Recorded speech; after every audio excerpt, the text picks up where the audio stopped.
जब कोई देश ग्लोबल पावर बन जाता है, तो वह हमारी उम्मीद से हजार गुना ज्यादा हमले कर सकता है। इसकी कई तरह से बहुत सारे सबूत हैं। चलिए इन सबको एक तरफ रखकर इतिहास पर नजर डालते हैं। सब जानते हैं कि भारत के खिलाफ पंजाबी बगावत के पीछे पाकिस्तान का हाथ था। पाकिस्तान मानता है कि पाकिस्तान ने उन्हें सिख आतंकवादी कहा और उन्हें खालिस्तान लिबरेशन कहा, यानी अपने आजादी के लड़ाके। ह्यूमन राइट्स पाकिस्तान ने असल में इस पंजाब बगावत को फंड क्यों किया और उन्हें ट्रेनिंग क्यों दी? यानी भारत ने इंदिरा गांधी के समय में दो हिस्सों में बांग्लादेश दिया और दो हिस्सों में पाकिस्तान दिया। ऐसा इसलिए था क्योंकि यह उसका काउंटर मेजर था।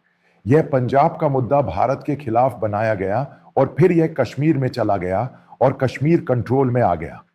फिर से कश्मीर का मुद्दा भारत तब से आजाद है, लेकिन फिर यह और ज्यादा विद्रोही हो गया और फिर भारतीय मिलिट्री फोर्स, पैरामिलिट्री फोर्स और एजेंसियों ने इसे दबा दिया और हमने मोदी सरकार ने इसे आर्टिकल 370 के तहत भारत का हिस्सा बना दिया। आप जानते हैं कि आज भारत के लिए सबसे बड़ा खतरा अजीत डोभाल है। दूसरी मोदी सरकार के दौरान तमिलनाडु के एक इंस्टीट्यूट में हुए एक सेमिनार में कहा था कि अगर पाकिस्तान भारत को मैनिपुलेट करता है और बॉम्बे जैसा हमला करने की कोशिश करता है तो पाकिस्तान को याद किया जाएगा। उनका यह बयान एक बड़ी घटना थी और भारतीय मीडिया और पाकिस्तानी मीडिया ने कहा कि यह एक बड़ी घटना थी। बाद में हमने सच में भारत पाकिस्तान डॉक्ट्रिन में बदलाव किया और पुलवामा मुद्दे और 10th कोर्ट मुद्दे के सिलसिले में पाकिस्तान में अंडरकवर ऑपरेशन शुरू किए, क्योंकि पाकिस्तान भारत में टेरर मॉड्यूल को पाल रहा है और फंडिंग कर रहा है। इसलिए हम ग्लोबली और डिप्लोमेटिकली सफल है। हमने इस पाकिस्तान को पूरी तरह से अलग थलग कर दिया है और किसी भी देश को पाकिस्तान की बातों पर कोई भरोसा नहीं है। साथ ही ग्लोबली हर जगह टेरर ऑपरेशन चल रहे हैं, बम फटते हैं, यह होता है, इन सबका पाकिस्तान कनेक्शन था। समझ लीजिए कि इंटरनेशनल फोरम पर पाकिस्तान को सपोर्ट करने के लिए सिर्फ चीन था। इंडिया में बम धमाके के मास्टरमाइंड पाकिस्तान जाकर उनके खिलाफ छिप गए। अगर यूएन होता तो वे सब इंटरनेशनल फोरम पर ग्लोबल हो जाते और इंडिया ने उन पर कीमत लगाकर पाकिस्तान को पूरी तरह से अलग थलग कर दिया। अभी के हालात के बारे में सोचिए, यानी पिछले 5-6 महीने में सीरा फलगाम का मामला था, वह ऑपरेशन सिंदूर था और उसके बाद दिल्ली की घटना थी। इसी तरह पाकिस्तान अफगानिस्तान बॉर्डर पर तालिबान पाकिस्तान का मामला था, 2-3 धमाके हुए। जफर अस्प्रेक्स पेशावर का मामला था, यानी उन्होंने कई जगहों पर बलूच घोषित कर दिया। उनकी सरकार इसे चला रही है, यानी पाकिस्तान में भी असली प्रॉब्लम थी, इनकी आर्मी के अंदर प्रॉब्लम थी। वे अपनी मर्जी से लगभग हर साल हजारों सैनिकों को मारने लगे। बाद में लेटेस्ट डेवलपमेंट यह है कि पाकिस्तान के retired military officer social media पर अभी के मिलिट्री ऑफिसर नहीं बल्कि अखबारों में उनके बयान है। आपको उन पर ध्यान देना चाहिए। ध्यान देने के बाद ही आप समझ सकते हैं कि उनका लक्ष्य क्या है। पिछले 10, 15, 12, 13 सालों में भारत एक ग्लोबल आर्थिक शक्ति बन गया है। इस समय यही सबसे बड़ी समस्या है।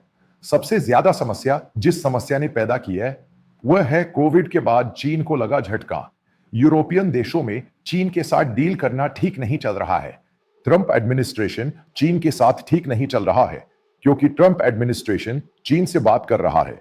अमेरिका चीन से डरता है, इंटरनेशनल मैगजीन में कहा गया है, क्योंकि चीन आर्थिक और मिलिट्री तौर पर अमेरिका से किस तरह आगे निकल जाएगा अभी इतना नहीं है, 10 या 20 साल उससे ज्यादा होंगे। लेकिन चीन को किसी भी तरह से रोकना अमेरिकी डिप्लोमेसी और पॉलिसी का हिस्सा है। यह पहली जरूरी बात है। तो चीन जानता है कि भारत के पीछे अमेरिका सबसे बड़ी शक्ति है, रूस नहीं, कोई दूसरा देश नहीं। क्योंकि अगर अमेरिका भारत के पीछे खड़ा होता है तो भारत बढ़ेगा, क्योंकि अमेरिका ही इसके पीछे है। चीन का मार्केट खोलकर उसे आगे बढ़ाया गया। इसकी अहम वजह वो डेवलपमेंट है जो उसके नाम पर हुए हैं। पाकिस्तानी आर्मी के जनरल, सेना के अधिकारी और पॉलिसी बनाने वाले कह रहे हैं कि अगर भारत किसी भी तरह से पाकिस्तान में अनिश्चितता पैदा करता है और पाकिस्तानी तालिबान के साथ समस्या को और बढ़ाता है और पाकिस्तान के नक्शे से कई देश बनते हैं, तो भारत उन्हें दो हिस्सों में बांट देगा। आपका मतलब कश्मीर से है। मैं कश्मीर की बात नहीं कर रहा हूं। मैं चिकन नेक भारत के उत्तर पूर्वी राज्यों की बात कर रहा हूं। सिलीगुड़ी जो कह रहा है कि वह उन्हें दो हिस्सों में बांट रहा है, उसकी एक वजह है। ये भारत का सबसे बड़ा सिरदर्द है। यानी अगर आपने भारत सरकार ने बलूचों की इसी तरह ढके हुए ऑपरेशन में मदद की और उन्हें कई तरह से फाइनेंशियल और मिलिट्री मदद दी, अगर पाकिस्तान की अंदरूनी सुरक्षा में कोई समस्या हुई तो वे भारत को दो हिस्सों में बांट देंगे। ये पहली बात है। दूसरी बात यह है कि भारत सरकार तालिबान को जितना सपोर्ट करती है, अगर आप तालिबान को उतना सपोर्ट करेंगे तो हम आपको उससे 1000 गुना ज्यादा मारेंगे। यही इसके अंदर की प्रॉब्लम है, क्योंकि हम वहीं जा रहे हैं। इस बारे में मेरा जो कहना है वह यह है कि हमने कुछ मामलों में अपने चार खो दिए रहे। अगर हम ये करेंगे तो ये होगा, अगर हम वह करेंगे तो ये होगा। आपको ये समझना होगा कि दुनिया का एक गॉडफादर होता है। जब अमेरिका और भारत मुश्किल में पड़े तो ये सारी घटनाएं एक एक करके होने लगी। उससे पहले हम सब इस घटना के बारे में जानते थे। ये chicken neck problem, north east की प्रॉब्लम, ये नेपाल और बांग्लादेश का ये 22 किलोमीटर का बॉर्डर, हम सब इसके बारे में जानते हैं। अक्सर भारतीय मिलिट्री एक्सपर्ट्स और डिप्लोमेटिक एक्सपर्ट्स ने इस बारे में कई आर्टिकल लिखे हैं। भारत निश्चित रूप से एक जाना माना मुद्दा है, लेकिन मौजूदा जवाबी कार्रवाई और बयानों के बारे में हमें सोचने की जरूरत है।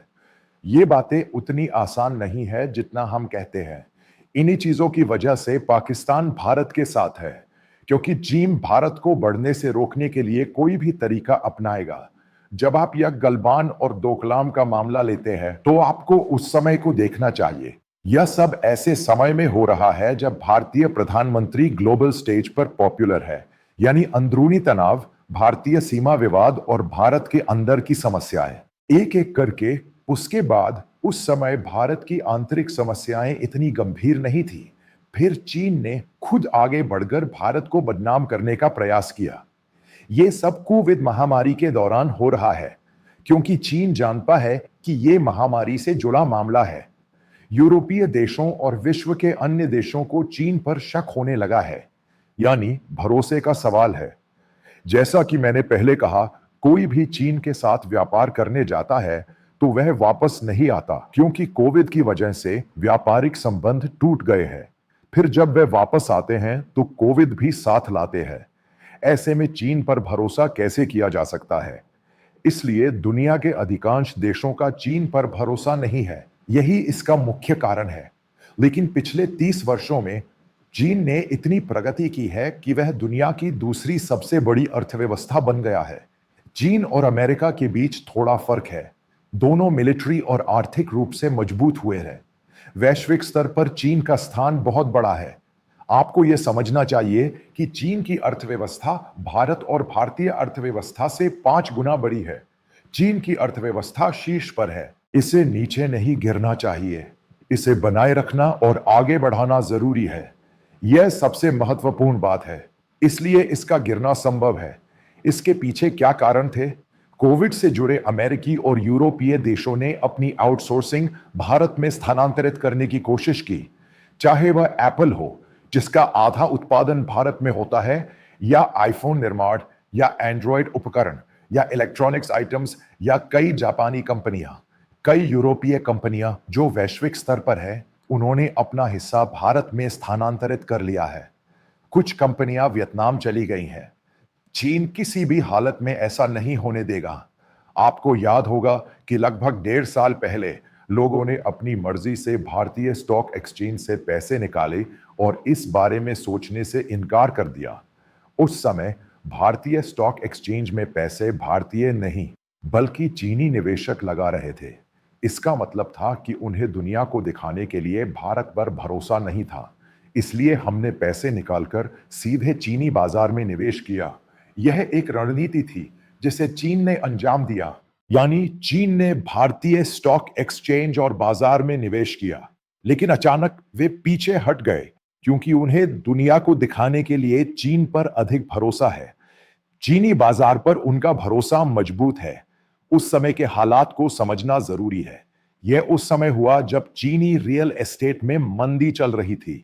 भारतीय स्टॉक एक्सचेंज ने वैश्विक बाजार की एक झलक दी, लेकिन भारतीय बाजार पर भरोसा कम था।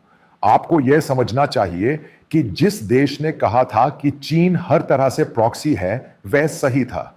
चीन बांग्लादेश को भी अपने प्रॉक्सी के रूप में देखना चाहता है। पाकिस्तान इसका इस्तेमाल कर रहा है। इसी तरह चीन नेपाल को भी अपना प्रॉक्सी बनाएगा। भविष्य में भूटान भी चीन का प्रॉक्सी बन सकता है। मैं यह भविष्यवाणी कर रहा हूं। इसी कारण भारत के प्रधानमंत्री अचानक भूटान गए, क्योंकि जब भारत में कोई बड़ा धमाका हुआ तो वे वहां गए और बातचीत की। चीन का एक और प्रॉक्सी धीरे धीरे मजबूत हो रहा है। डीड्स पाकिस्तान के साथ खेलेंगे। चीन का एक और प्रॉक्सी श्रीलंका है। चीन भारत की विकास गति को कभी स्वीकार नहीं कर सकता। इसका सीधा असर चीन पर पड़ेगा। वर्तमान स्थिति यह है कि भारतीय अमेरिकी संबंध पूरी तरह से पहले जैसी स्थिति में नहीं है। भारत और यूरोप का भरोसा भी पुराने तरीके का नहीं रहा है। इसलिए मैं कई वीडियो में कहता हूं कि पिछले 2 या 3 महीनों में भारत में एफडीआई या प्रत्यक्ष निवेश का प्रवाह हुआ है और वह प्रवाह अब समाप्त हो चुका है। आप अमेरिका गए हैं, यूरोप के साथ संबंध भी पहले से अलग है और रूस से कच्चा तेल भी पहले जैसा ही है। इन सब में कोई बड़ी समस्या नहीं है। मेरा मानना है कि चाहे ऑपरेशन सिंदूर हो या फाल्गम, पाकिस्तान के पीछे चीन का हाथ है। पाकिस्तान इसके बारे में कुछ नहीं कर सकता क्योंकि उसके पास ऐसा करने की क्षमता नहीं है। इसलिए हमें संभावनाओं पर विचार करना चाहिए। चाहे बांग्लादेश हो या पाकिस्तान, इन देशों के साथ भारत की चिंताएं बनी रह सकती हैं। विकास को हर कीमत पर रोकना चाहिए।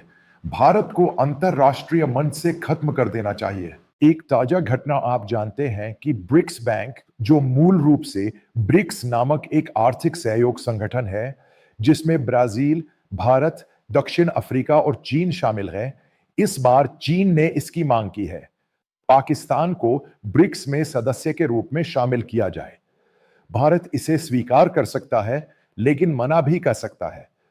कहा जाता है कि इस बैंक में कुल $100 बिलियन है, जिनमें से $40 बिलियन चीन के हैं। बाकी $18 बिलियन अन्य देशों के हैं, जैसे भारत और ब्राजील के पास क्रमशः 7, 5, 6, $7 बिलियन है। दक्षिण अफ्रीका में चीन का प्रभाव ज्यादा है। इस खबर को सुनकर कुछ लोग कह रहे हैं कि ब्रिक्स की करेंसी लानी चाहिए। उनका तर्क है कि भारत में और विश्व भर में चीन का प्रभाव बहुत अधिक है। यह पूरी तरह से गलत है। यह कहने का मकसद है कि चीन हमारा संभावित दुश्मन है।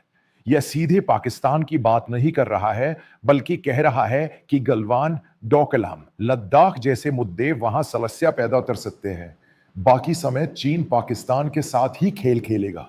अब उसकी नजर बांग्लादेश पर है, जिसे वह अपने हिसाब से हथियार दे रहा है। उसके नेपाल के साथ भी संबंध होंगे। भारत को आर्थिक रूप से आगे नहीं बढ़ने देना चाहिए। इसमें कोई शक नहीं कि चीन इसके लिए कोई भी खेल खेल सकता है।